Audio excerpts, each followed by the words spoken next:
Kami tidak mau berdamai. Yang minta berdamai siapa? Tegas kami nyatakan bahwa klien kami tidak mau berdamai. Kita tidak akan mau berdamai. Tidak ada alasan takut atau tidak, tapi yang pasti klien kami tidak mau damai. Mustahil damai, apalagi mustahil. Kalau mustahil itu udah nggak mungkin.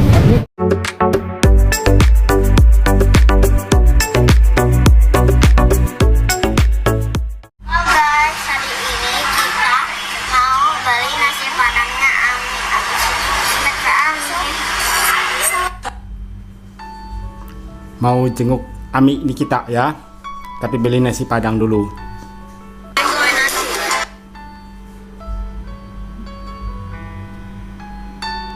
Dalam perjalanan menjenguk Nikita Mirzani, Loli nggak ikut ya?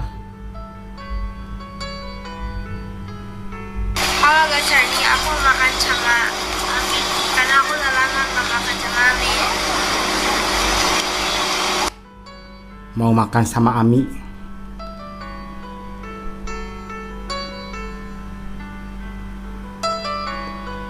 Ini mau masuk rutan tempat Nikita Mirzani berada.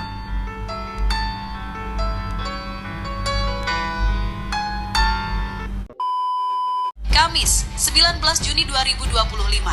Ruang mediasi Jakarta mendadak jadi panggung sandiwara hukum. Tapi sayang, dari awal, satu tokoh utama sudah tegas berkata, tidak sudi berdamai. Siapa lagi kalau bukan Nikita Mirzani? Lewat kuasa hukumnya, Fahmi Bachmit, Nikita menyampaikan pesan kalau mediasi ini bukan ajang formalitas, bukan pula tempat mengemis maaf. Yang minta damai siapa? Kami jelas-jelas menolak. Sebelumnya, Reza Gladys mempolisikan Nikita atas tuduhan pemerasan. Tapi menurut Fahmi, faktanya bukan pemerasan, tapi perjanjian review produk. Dan ketika publik mulai dibius narasi Nikita memeras, sang nyai malah balik menggugat. Nilainya 100 miliar rupiah. Bukan angka asal-asalan, tapi angka yang mencerminkan bahwa ia tak sekadar bicara soal kerugian materi, tapi juga reputasi yang diseret seenaknya ke meja kepolisian. Lebih dari itu, Fahmi Bachmit bahkan berencana mengajak 4 konsumen ke Badan Perlindungan Konsumen Nasional (BPKN). Sebuah langkah serius untuk menunjukkan bahwa akar masalah bukan soal selebriti berseteru, tapi soal publik yang perlu dilindungi. Jadi kalau ada yang menyangka mediasi ini cuma formalitas manis menuju pelukan damai, sayang sekali. Ini bukan episode terakhir. Karena bagi Nikita, ini bukan soal menang atau kalah. Ini soal kejujuran, integritas, dan tidak membiarkan framing liar tumbuh tanpa perlawanan.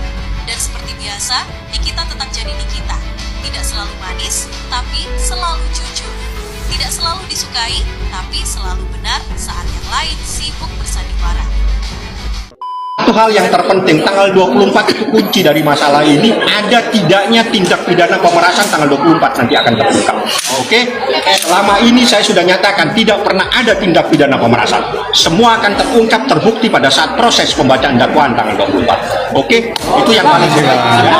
Diundur lagi yang kesekian kalinya. Mereka tidak bisa untuk sidang tanggal 24 karena mereka harus hadir di Polda Metro Jaya, yakni tergugat 1, RJ tidak bisa hadir karena harus di Polda Metro Jaya pada hari Selasa dengan membawa dokumen terkait dengan persoalan skincare yang mengakibatkan dugaan ada korban 4 orang yang diduga ada kaitannya dengan pelanggaran undang-undang kesehatan dan dugaan melanggar undang-undang. Benar juga kata Mamski. Kalau merasa benar ngapain gak datang berapa kali? Dipertemukan pada tanggal 1 Juli 2025 pada harinya tetap Selasa. Pada hari Selasa akan dipertemukan kembali untuk persidangan tersebut di mana Nikita Mirzani dan Ismail Kembali Marzuki lagi. harus hadir Tanggal dan 1 Juli tergugat tahun 2025. wajib hadir pada Dan saat ini wajib tanggal 1 hadir. Juli. Kami pun Antara juga M dan RG. dimintakan saran supaya Tolonglah RG datang. mengajukan usulan proposal perdamaian dan sebagainya. Nanti kita lihat. Yang jelas seharusnya hari Selasa ini kita bisa bertemu lagi dengan para pihak, dengan prinsipal, tapi karena mereka harus melengkapi dokumen-dokumen terkait dengan laporan korban 4 orang yang ada di Indak di Treskrimsus, maka mereka minta waktu tanggal 1 Juli 2025. Seperti itulah prosesnya dan keputusannya akhirnya ditunda untuk mediasi pada tanggal 1 Juli 2025.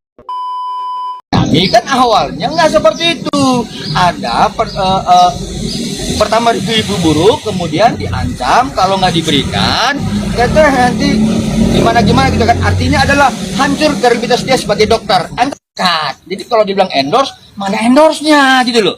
Ya, jadi kalau kemudian dikatakan adalah perjanjian lisan, ya siapa yang suka rela diperas-peras gitu loh. Ya, seperti itu. Kesepakatan dengan ancaman gitu ya, Bang? Nggak ada sepatutnya. Benar ya? Ini mahasiswa nih loh, mahasiswa. Saya paling baik ya. Ini semua manusia tukang palak dulu nih. Di USU nih, Sumatera Utara. Mau beli diktat aja, mereka ini malak mahasiswa yang lain.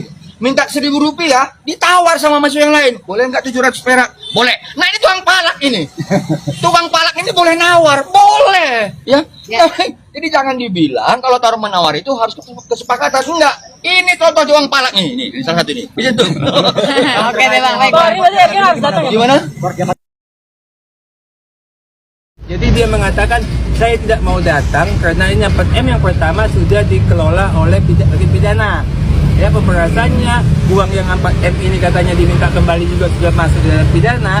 Biarlah pidananya berjalan sehingga dia tidak mau datang. Ya, kemudian ada 4M yang kedua ini kan pengganti uang yang disita. Inilah yang sekarang lagi kita hadapi uang prestasinya. Nanti kita mediasi, kita bahas. Kemudian masalah 100M-nya ini juga terjadi perubahan. Dr. Reja tidak akan datang, tapi kami tetap datang. Siapa tahu kami dengan pengacara penggugat bisa salaman juga, nanti deal-dealan ya terserah lah ya. Itu yang kami hadapi, tapi Dr. Reja nggak datang. Jadi itu perubahannya, jadi supaya media tahu kenapa dia perubahan. Karena yang lalu kan kami katakan Dr. Reja akan datang, tapi karena kasus pidana sudah masuk ke pengadilan sehingga terjadi perubahan. Sidang Wan Prestasi yang mana sudah terlaksana hari ini, walaupun ditunda lagi sampai tanggal 1 Juli. Seharusnya jadwal sidang Wan Prestasi tahap berikutnya itu pada tanggal 24 Juni. Tapi berhubung DRG dan suami pada tanggal tersebut ada rencana untuk ke Polda menyerahkan berkas terkait laporan Undang-Undang Konsumen dan Kesehatan. Kalau tidak salah minggu lalu, pengacara dari DRG mengatakan DRG itu sudah menggebu-gebu untuk datang pada sidang hari ini. Tapi nyatanya DRG tidak hadir. Kemudian untuk sidang pidana akan dijadwalkan tanggal 24 Juni. Dan tadi ada statement atau penegasan dari Bang Fahmi. Kuncinya itu pada tanggal 24 Juni. Disitulah pihak Nikita Mirzani membuktikan bahwa tidak ada yang namanya pemerasan. Untuk sidang perdana pada tanggal 24 Juni mendatang akan menunjuk 5 orang tim jaksa penuntut umum. Waduh, banyak sekali ya. Ada Revina Donasi Hombing, kemudian Indah Putri Manurung, Monica Sevi Herawati, Nulinali Murti, dan Victor Mauri. Alpokatnya lupa kali kalau dia pihak tergugat, bukan penggugat. Ini terkait perdamaian dalam sidang mediasi Wan Prestasi. Kalian sudah mendengar tadi pernyataan dari Bang Fahmi dan juga pengacara DRG. Tidak ada kata damai. Kedua belah pihak sudah menyatakan tidak ada kata damai. Di mana-mana yang minta damai itu tergugat, bukan penggugat. Nah, di sini menyindir pengacara DRG. Kok bisa? Pengacara DRG bilang kita tidak mau damai, sedangkan mereka tuh pihak tergugat. Pengen banget dianggap hebat, padahal diketawain orang, termasuk gue, kata BP. Kalau NM mau damai nggak bakal dia gugat you di pengadilan. Katanya menolak damai, tapi tetap mau mediasi dan menerima mediator. Kalau nggak mau damai, ngapain you masih mau lanjut mediasi? Hal ini terkait sidang Wan Prestasi lanjutan pada tanggal 1 Juli tahun 2025. Nah, kalau memang dari pihak DRG tidak mau berdamai dengan Nikita Mirzani, kenapa dalam sidang data Wan Prestasi pada tanggal 1 Juli mereka tetap ingin hadir? Katanya nggak mau berdamai. Itu kan sidang mediasi. Mengulur waktu nggak sih? Jadi ketidakhadiran DRG itu ada menduga untuk mengulur waktu. Entah benar atau tidak, itu hanya sekedar opini dari netizen. Serangan balik Bang Fahmi membuat pihak DRG sepertinya sibuk. Serangan balik, counter attack ya dari pihak Nikita Mirzani. Karena laporan terkait dugaan kasus skincare, laporan dugaan rekaman, laporan dugaan Wan Prestasi dan sidang pidana. Ada 4 hal yang harus diurus. baik oleh pihak Nikita Mirzani maupun pihak DRG.